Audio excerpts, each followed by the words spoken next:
ఆదికాండము 28వ అధ్యాయము.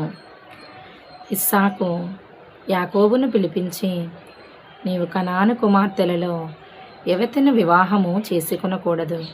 నీవు లేచి పద్దనరాములోనున్న నీ తల్లికి తండ్రి అయిన బెతూయేలు ఇంటికి వెళ్ళి అక్కడ నీ తల్లి సహోదరుడగు లాబాను కుమార్తెలలో ఒకదానిని వివాహము చేసుకొనుమని అతనికి ఆజ్ఞాపించి, సర్వశక్తిగల దేవుడు నిన్ను ఆశీర్వదించి నీవు అనేక జనములగునట్లు నీకు సంతానాభివృద్ధి కలుగజేసి నిన్ను విస్తరింపజేసి నీవు పరివాసివైన దేశమును అనగా దేవుడు అబ్రాహామునకిచ్చిన దేశమును నీవు స్వాస్థ్యముగా చేసుకున్నట్లు ఆయన నీకు అనగా నీకును నీతో కూడా నీ సంతానమునకును అబ్రాహామునకు అనుగ్రహించిన ఆశీర్వాదమును దయచేయునుగాక అని అతని దీవించి యాకోబును పంపివేసెను. అతడు పద్దనరాములోనున్న సిరియావాడుగు బెతూయేలు కుమారుడును యాకోబు ఏశావుల తల్లియగు రిబ్కా సహోదరుడనైన లాబాను నొద్దకు వెళ్ళెను.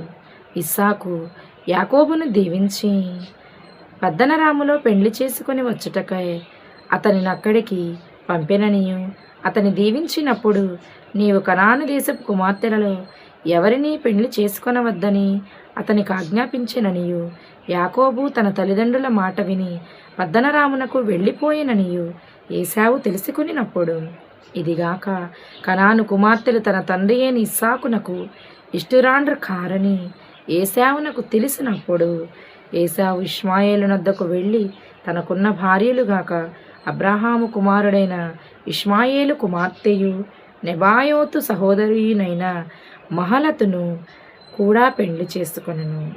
యాకోబు బెయేర్షెబా నుండి బయలుదేరి హారాను వైపు వెళ్ళొచ్చు ఒకచోట చేరి ప్రొద్దు గురుంకినందున అక్కడ ఆ రాత్రి నిలిచిపోయి ఆ చోటి రాళ్లలో ఒకటి తీసుకొని తనకు తలగడగా చేసుకొని అక్కడ పండుకొనెను. అప్పుడతడు ఒక కల కనెను.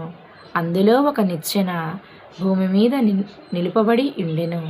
దాని కొన ఆకాశమునంటెను. దాని మీద దేవుని దూతలు ఎక్కుచ్చు దిగుచ్చు నుండిరి.